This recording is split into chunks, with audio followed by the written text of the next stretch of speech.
प्रणाम सभी भैया बहनों को। छठवें अध्याय के इस दूसरे भाग में हम समझ रहे हैं निजी आय से क्या अभिप्राय है। निजी आय क्या होती है? तो निजी आय वह आय है जो निजी क्षेत्र को सभी स्रोतों से प्राप्त होने वाली साधन आय। क्या है?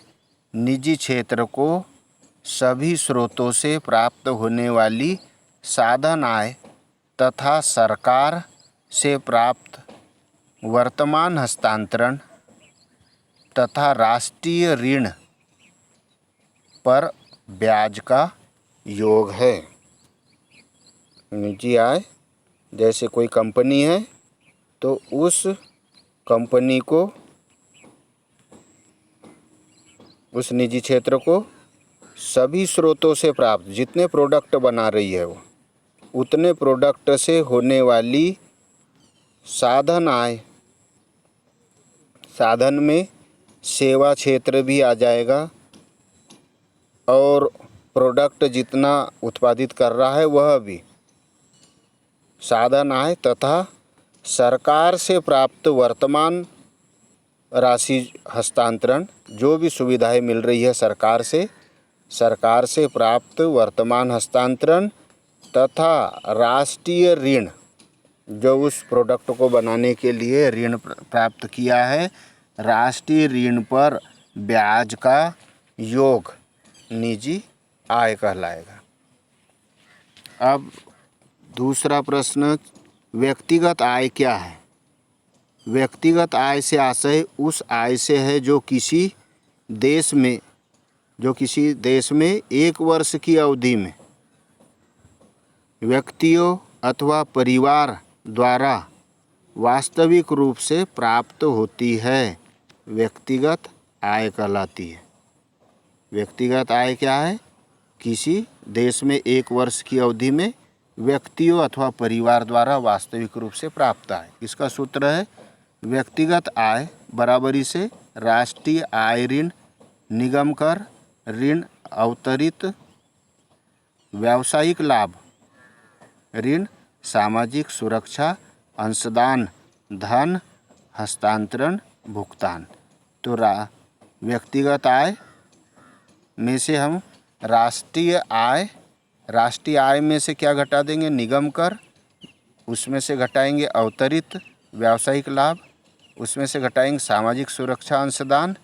अब इसमें हस्तांतरण भुगतान जोड़ देंगे तो व्यक्तिगत आय आ जाएगी। व्यक्तिगत प्रयोज्य आय क्या है? तो व्यक्तिगत प्रयोज्य आय से आशय व्यक्तिक प्रयोज्य आय वह आय है जो व्यक्तियों के पास उन पर आय तथा संपत्ति करों का भुगतान करने के बाद बचती है। व्यक्तिगत आय प्रयोज्य आय वह आय है जो व्यक्तियों के पास उन पर आय तथा संपत्ति करों का भुगतान करने के बाद जो शेष राशि बचेगी वो व्यक्ति प्रयोज्य कहलाएगी। राष्ट्रीय प्रयोज्य आय से क्या अभिप्राय है? तो राष्ट्रीय प्रयोज्य आय से अभिप्राय किसी देश की बाजार कीमत पर उस शुद्ध आय से है। किसी देश की बाजार कीमत पर उस शुद्ध आय से है जो उस देश को व्यय करने के लिए उपलब्ध होती है। तो राष्ट्रीय प्रयोज्य आय बराबरी से राष्ट्रीय आय कोष्टक में साधन लागत पर शुद्ध घरेलू आय, साधन लागत पर शुद्ध घरेलू आय धन विदेशों से शुद्ध साधन आय धन शुद्ध अप्रत्यक्ष कर धन शेष विश्व से शुद्ध चालू हस्तांतरण। मूल्य वृद्धि से क्या अभिप्राय है? तो मूल्य वृद्धि से अभिप्राय है कि उत्पादन की प्रत्येक अवस्था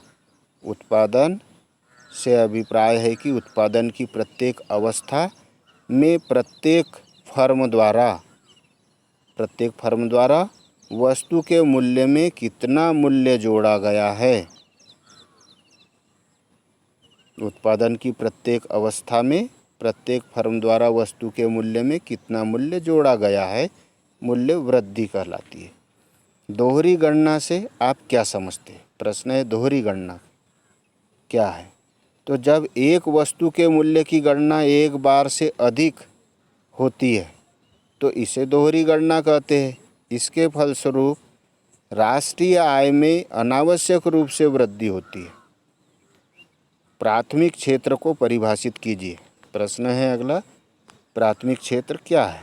तो प्राथमिक क्षेत्र वह क्षेत्र है जो प्राकृतिक साधनों जैसे भूमि, जल, वन, खनन आदि साधनों का शोषण करके उत्पादन पैदा करता है। इसमें सभी कृषि तथा संबंधित क्रियाएं जैसे मछली पालन, वन तथा खनन का उत्पादन शामिल होता है। प्रश्न है अगला, द्वितीयक क्षेत्र को परिभाषित कीजिए। द्वितीयक क्षेत्र क्या है? तो द्वितीयक क्षेत्र को निर्माण क्षेत्र भी कहते हैं। क्या कहते हैं? निर्माण क्षेत्र भी कहते हैं। यह एक प्रकार की वस्तु को मनुष्य, मशीन तथा पदार्थों द्वारा दूसरी वस्तुओं में बदलता है। उदाहरण के लिए कपास से कपड़ा तथा गन्ने से चीनी बनाना।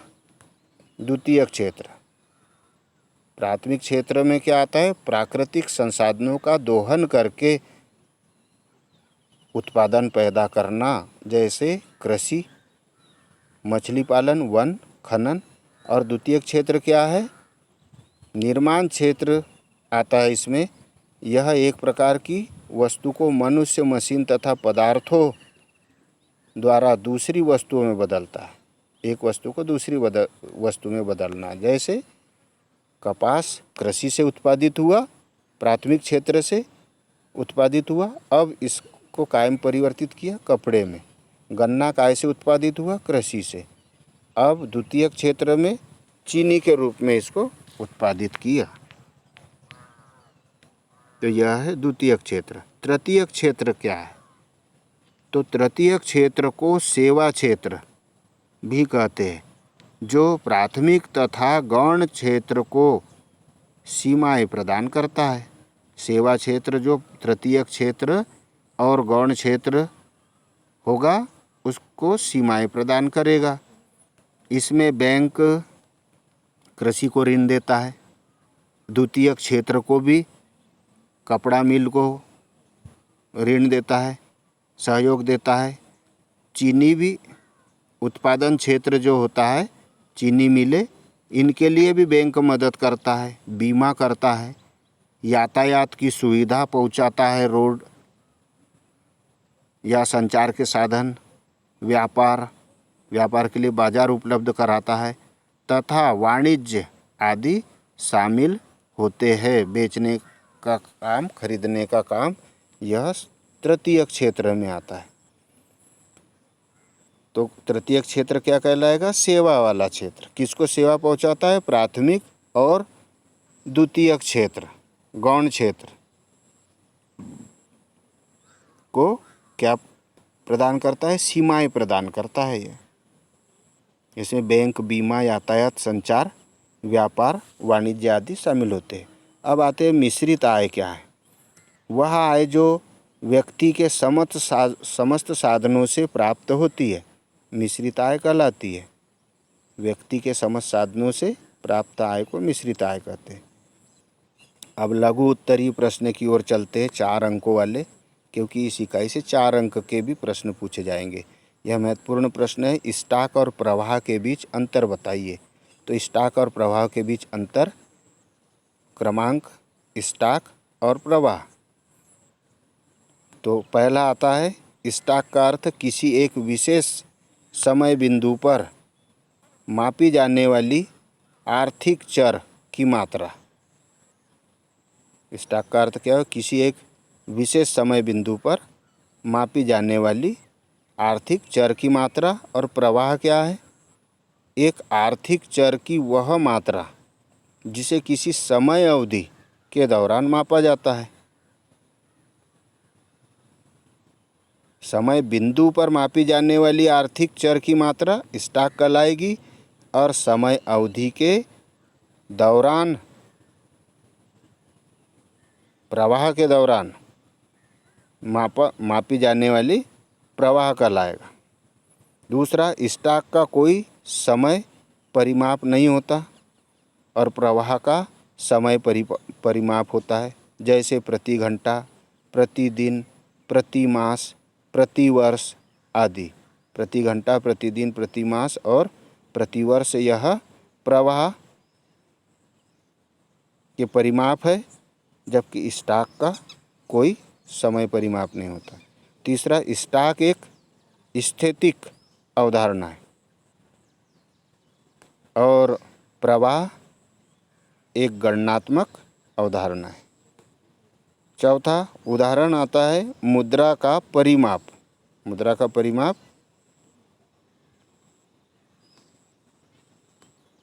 स्टॉक का उदाहरण है। धन स्टॉक का उदाहरण है। गोदान में रखे गेहूं की मात्रा यानी कोठी में रखे हुए गेहूं की मात्रा स्टॉक कहलाएगा। टंकी में रखा हुआ पानी स्टॉक कहलाएगा। और प्रवाह के उदाहरण क्या आते हैं? गत्यात्मक डायनामाइक अवधारणा है। इसमें उपभोग आता है, निवेश आता है, आय आती है और नदी में जल आता है। आय के चक्रीय प्रवाह के सिद्धांत क्या है? तो आय के चक्रीय प्रवाह के सिद्धांत अथवा कारण निम्नलिखित है। आय का चक्रीय प्रवाह निम्न दो सिद्धांतों अथवा कारणों पर आधारित है। पहला, किसी भी विनिमय प्रक्रिया में विक्रेता अथवा उत्पादक उतनी ही मुद्रा की मात्रा प्राप्त करता है। किसी भी विनिमय प्रक्रिया में, आदान प्रदान की प्रक्रिया में विक्रेता अथवा उत्पादक उतनी ही मुद्रा की मात्रा प्राप्त करता है जितनी क्रेता या उपभोक्ता व्यय करता है।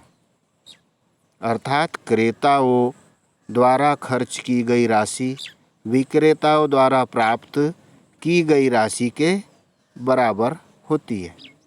दूसरा, वस्तुएं तथा सेवाएं विक्रेताओं से क्रेताओं की ओर एक दिशा में प्रवाहित होती है, जबकि इन वस्तुओं और सेवाओं के लिए मौद्रिक विपरीत दिशा में अर्थात क्रेता से विक्रेता की ओर प्रवाहित होता है। मौद्रिक स्थिति में क्या होगा? क्रेता से विक्रेता की ओर प्रवाहित होगा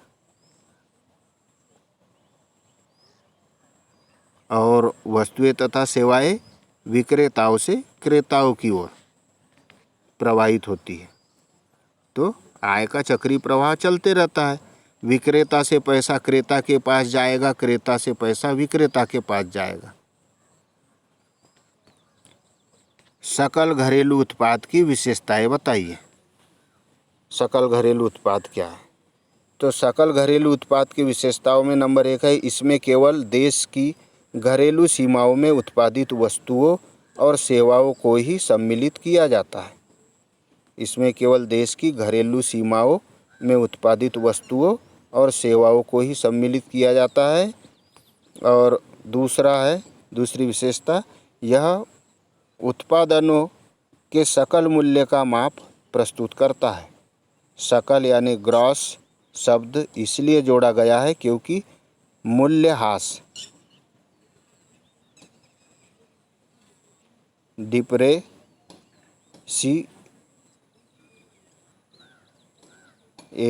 डिप्रेशिएशन हास ग्रास और डिप्रेशिएशन तो यह उत्पादनों के सकल मूल्य का माप प्रस्तुत करता है। सकल यानी ग्रास शब्द इसलिए जोड़ा गया है क्योंकि मूल्य ह्रास डिप्रेशिएशन या स्थिर पूंजी पदार्थों के उपभोग का मूल्य भी शामिल होता है।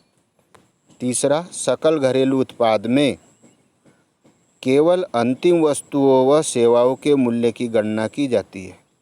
सकल घरेलू उत्पाद में केवल अंतिम वस्तुओं व सेवाओं के मूल्य की गणना की जाती है। इसमें कच्चे माल, बिजली, ईंधन जैसे मध्यवर्ती वस्तुओं को शामिल नहीं किया जाता। अंतिम वस्तुओं और सेवाओं के मूल्य की गणना की जाती है। इसमें कच्चे माल, बिजली, ईंधन जैसे मध्यवर्ती वस्तुओं को शामिल नहीं किया जाता। चौथा, इसमें भौतिक उत्पादन नहीं बल्कि उत्पादित वस्तुओं व सेवाओं के बाजार मूल्य को शामिल किया जाता है। भौतिक उत्पादन नहीं बल्कि उत्पादित मूल्य व सेवाओं के बाजार मूल्य को शामिल किया जाएगा। पांचवा, सकल मूल्य वृद्धि को एक लेखा वर्ष के लिए आंकलित किया जाता है। सकल मूल्य वृद्धि को एक लेखा वर्ष के लिए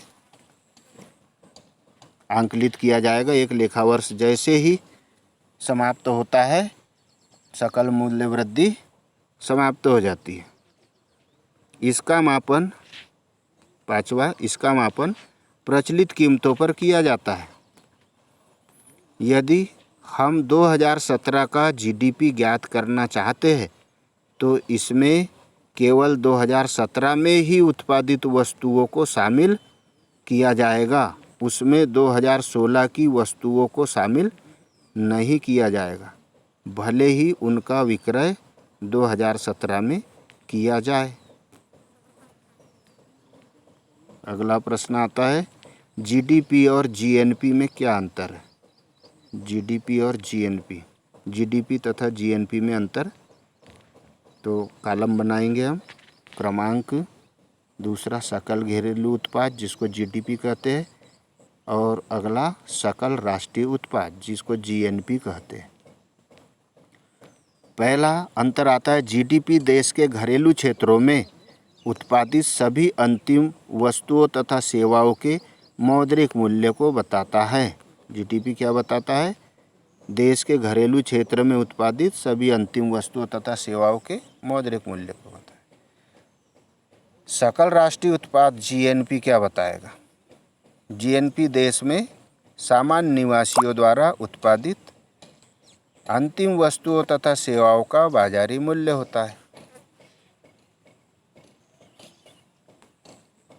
देश के घरेलू क्षेत्र में उत्पादित सभी अंतिम वस्तुओं तथा सेवाओं के मौद्रिक मूल्य को बताएगा जीडीपी, और सकल राष्ट्रीय उत्पाद यानी जीएनपी सामान्य निवासियों द्वारा उत्पादित अंतिम वस्तुओं तथा सेवाओं का बाजारी मूल्य। दूसरा, जीडीपी एक क्षेत्रीय घरेलू धारणा है। जीडीपी क्या है? एक क्षेत्रीय घरेलू धारणा है जो देश के घरेलू क्षेत्र तक सीमित होती है। जीएनपी क्या होगा? एक राष्ट्रीय धारणा जिसका संबंध देश के सामान्य निवासियों के साथ होता है। तीसरा, जीडीपी जीएनपी, जीडीपी बराबरी से जीएनपी ऋण शुद्ध देशी साधन आय, अर्थात इस धारणा में शुद्ध विदेशी साधन आय शामिल होती है। जीएनपी क्या है? जीएनपी बराबरी से जीडीपी धन शुद्ध विदेशी साधन आय, अर्थात इस धारणा में शुद्ध विदेशी साधन आय शामिल होती है। चौथा, जीडीपी एक संकुचित धारणा है जो केवल घरेलू क्षेत्र तक सीमित होती है, और सकल राष्ट्रीय उत्पाद जीएनपी में इस धारणा में शुद्ध विदेशी साधन आय शामिल होती है। धन्यवाद। अगला प्रश्न हम समझेंगे, बाजार कीमत पर शुद्ध घरेलू उत्पाद तथा साधन कीमत पर शुद्ध घरेलू उत्पाद में अंतर क्या है? एनडीपी एमपी तथा एनडीपी एफसी में अंतर। एनडीपी एमपी तथा एनडीपी एफसी में क्या अंतर है? धन्यवाद।